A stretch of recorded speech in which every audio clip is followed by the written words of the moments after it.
अभी वर्तमान में राशन कार्ड ई-केवाईसी को लेकर एक बहुत बड़ी अपडेट निकल कर सामने आ रही है। अभी जब आप राशन कार्ड ई-केवाईसी करने के लिए खुद से फेस से इसका आवेदन करते होंगे तो invalid CI value in sky लिखता होगा और दूसरा टेक्निकल एरर ट्राई अगेन, इस तरीके से दो प्रॉब्लम आते हैं और जिनका केवाईसी सक्सेसफुल होता है वो रजिस्टर्ड सक्सेसफुली लिखता है। तो इस तरीके से अभी राशन कार्ड ई-केवाईसी का जो प्रोसेस है वो जारी था, जिसमें दो तरह के प्रॉब्लम आपको फेस करने पड़ रहे थे। तो इसी समस्या का समाधान करते हुए सरकार ने इसकी जो डेट है उसको बढ़ाने की घोषणा कर दी है और जितने भी बच्चे, बूढ़े और जितने भी अभी महिलाएं हैं और ख़ासकर जितने भी अभी शादीशुदा लोग हैं जिनका अभी तक ई-केवाईसी नहीं हो पाया है या जो भी लोग अभी बाहर काम करने गए हैं, उसके लिए बहुत बड़ा अपडेट है। क्योंकि जैसा कि आप देख रहे हैं कि इसका डेट बढ़ा दिया गया है और यहाँ पे जो डेट बढ़ाया गया है उसी को लेकर एक नोटिस जारी किया गया है। जो नोटिस जारी किया गया है वो आप यहाँ अपने स्क्रीन में देख सकते हैं। ये नोटिस खाद्य सार्वजनिक वितरण एवं उपभोक्ता मामले विभाग के द्वारा जारी किया गया है, जिस पे जानकारी दिया गया है कि राशन कार्ड ई-केवाईसी के दौरान अभी जिस भी तरीके से सर्वर में प्रॉब्लम्स आ रहे हैं उसी को लेकर यहाँ पे राष्ट्रीय खाद्य सुरक्षा अधिनियम से आच्छादित लाभुकों को ई-केवाईसी किए जाने के संबंध में यहाँ पे नोटिस जारी किया गया है, जिसमें यहाँ पे डिटेल्स जानकारी दिया गया है कि क्यों अभी इसके डेट में बदलाव किया जा रहा है। तो जैसे कि आप यहाँ पे देख सकते हैं कि राशन कार्ड ई-केवाईसी के बारे में लिखा गया है कि जन वितरण प्रणाली दुकानों के माध्यम से राज्य में आधार आधारित बायोमेट्रिक प्रमाणीकरण के आधार पर लाभुकों के बीच खाद्यान्न, नमक, चीनी, दाल एवं साड़ी, धोती आदि का वितरण किया जाता है। राष्ट्रीय खाद्य सुरक्षा अधिनियम के लाभुकों को ई-केवाईसी किए जाने में तेजी लाने के संबंधी निर्देश के आलोक में लाभुकों का ई-केवाईसी हेतु आधार प्रमाणीकरण के फलस्वरूप Jharkhand authorization user agency AUA server पर लोड बढ़ने के कारण सर्वर काम करना बंद कर देता है।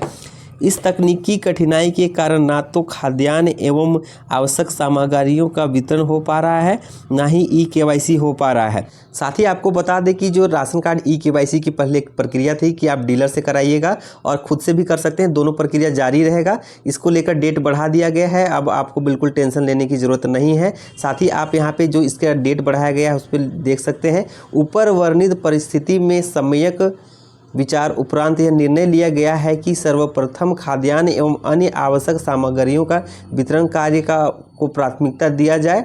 साथ ही इसके पश्चात बचे हुए समय में ई-केवाईसी करते हुए 28/2/2025 तक पूर्ण किया जाए। तो यानी फरवरी तक इसका लास्ट डेट बढ़ा दिया गया है। पहले जैसे ही आपको अभी 2 ऐप अपने मोबाइल में इंस्टॉल करके रख लेना है, जैसे ही इसका साइट खुलेगा वैसे ही आपको इसकी जो प्रक्रिया है खुद से कर लेना है। फेस के द्वारा आप इसके लिए ई-केवाईसी कैसे कीजिए, चलिए आपको दिखाते हैं। तो इसके लिए आपका जो मोबाइल है उसके प्ले स्टोर में जाके सबसे पहले आपको आधार फेस आईडी एक एप्लीकेशन इंस्टॉल करना पड़ेगा। उसके बाद दूसरा एप्लीकेशन मेरा ई-केवाईसी एप्लीकेशन है, उसको अपने मोबाइल में इंस्टॉल करना पड़ेगा। इसको जैसे ही आप इंस्टॉल करेंगे उसके बाद ही अपना जो राशन कार्ड ई-केवाईसी की प्रक्रिया पहले होती थी उस तरीके से आप बाद में भी कर पाइएगा। अभी सर्वर डाउन है इसके कारण आप नहीं कर पा रहे हैं, लेकिन इसी ऐप से आप आगे इसको कर पाएंगे। तो सबसे पहले इसी मेरा ई-केवाईसी वाला जो आपको दिखाई दे रहा है वैसा ही एप्लीकेशन आपको दिखाई देगा। इसी वाले एप्लीकेशन में आपको क्लिक करना है। इस एप्लीकेशन को में क्लिक करने के बाद जो इंस्टॉल करना है आपके मोबाइल में, इंस्टॉल करने के बाद दिखाई दे रहा होगा, इसी पे आपको क्लिक करना है। इंस्टॉल वाले बटन में जैसे ही आप यहाँ पे क्लिक करेंगे तो फिर आपका मेरा ई-केवाईसी एप्लीकेशन आपके मोबाइल में इंस्टॉल होना शुरू हो जाएगा। इसके लिए थोड़ा सा वेट करना पड़ेगा आपको। जैसे आपका यहाँ पे ई-केवाईसी वाला जो एप्लीकेशन है आपके मोबाइल में इंस्टॉल हो जाएगा, उसके बाद इस तरीके से इंटरफेस आगे आपका खुलने वाला है, जिसमें इस तरीके से आपका पूरा इंटरफेस यहाँ पे दिखेगा। Department of food and public distribution करके यहाँ पे दिखाई देगा। यही वाला एप्लीकेशन में आपको ई-केवाईसी का ऑप्शन देगा। यहाँ सबसे पहले आप देख पा रहे हैं, जब एप्लीकेशन खोलिएगा तो यहाँ पे सेलेक्ट स्टेट का ऑप्शन दिखाई देगा, जिसमें अभी आपको सिर्फ 2 स्टेट दिखाई देगा यहाँ पे। जैसे कि यहाँ पे देख पा रहे केरला और लक्षद्वीप का दिखाई दे रहा है, आपका स्टेट का नाम नहीं दिखाई दे रहा होगा। तो आपको बिल्कुल घबराने की जरूरत नहीं है, आप किसी एक स्टेट में यहाँ पे क्लिक कर लीजिए। उसके बाद यहाँ पे आप नीचे यहाँ पे इंटर आधार नंबर का ऑप्शन दिखाई दे रहा है, उस पर आपको क्लिक करना है। बड़े सावधानी से आप यहाँ पे अपना जो आधार नंबर है उसको दर्ज करेंगे। आधार नंबर दर्ज करने के बाद आपको यहाँ पे नीचे देख पा रहे होंगे कि गेट OTP वाला एक ऑप्शन दिखाई दे रहा है, उसी पे आपको क्लिक करना है। तो जैसे ही आप यहाँ पे OTP वाला ऑप्शन में क्लिक करेंगे तो यहाँ पे वेरिफिकेशन के लिए आपके मोबाइल में जो भी आपका मोबाइल रजिस्टर्ड होगा आधार कार्ड में, उस पर एक मैसेज जाएगा। इसमें खास बात आपको ये ध्यान रखना होगा कि आपके आधार कार्ड में अगर मोबाइल नंबर एक्टिव है तभी आपका eKYC का जो प्रोसेस है आप पूरा कर पाएंगे। अगर आपके आधार कार्ड में मोबाइल नंबर ऐड नहीं है तो आप जो राशन कार्ड का जो eKYC का प्रोसेस है उसको पूरा नहीं कर पाएंगे, क्योंकि बिना OTP के आपका यहाँ पे जो भी राशन कार्ड का eKYC का प्रोसेस है वो पूरा नहीं हो पाएगा। तो जैसे कि यहाँ पे आप देख पा रहे हैं कि आधार कार्ड का जो OTP आपके मोबाइल में गया है उसको यहाँ पे दर्ज कर लेना है।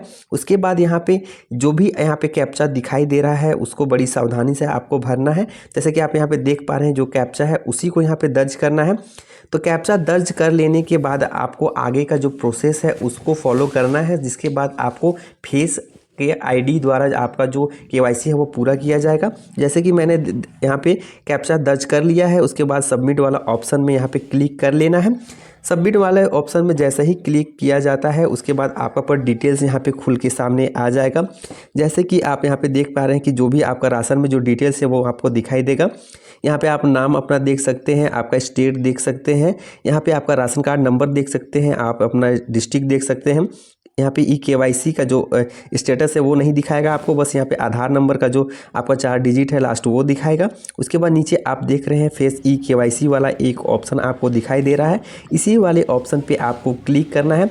जैसे फेस eKYC वाला ऑप्शन पे आप क्लिक करते हैं तो आपका जो मोबाइल है उस पर जो कैमरा है वो एक्टिव हो जाएगा और इसी फेस eKYC से आपका राशन कार्ड का eKYC होने वाला है। तो यहाँ पे एक्सेप्ट वाला एक ऑप्शन दिखाई दे रहा है, उसको आपको क्लिक कर लेना है। उसके बाद यहाँ पे आगे आपको प्रोसेस बढ़ते जाना है। जैसे ही आप आगे प्रोसेस करेंगे तो आपका जो मोबाइल का कैमरा है वो ओपन हो जाएगा और यहाँ पे रेड आपको दिखाई दे रहा होगा। तो रेड वाला जब तक आपको दिखाएगा आपका फेस कैप्चर नहीं होगा। जैसे ही ग्रीन आपको यहाँ पे दिखाई देगा तो आपको आपका जो आँख एक बार ब्लिंक करना है। जैसे ही आप ब्लिंक करेंगे अपने आँख को तो यहाँ पे आपका फ़ोटो कैप्चर हो जाएगा। जैसे कि आप यहाँ पे देख पा रहे हैं कि यहाँ पे ग्रीन हो गया है, उसके बाद आपका फ़ोटो भी यहाँ पे कैप्चर हो गया है।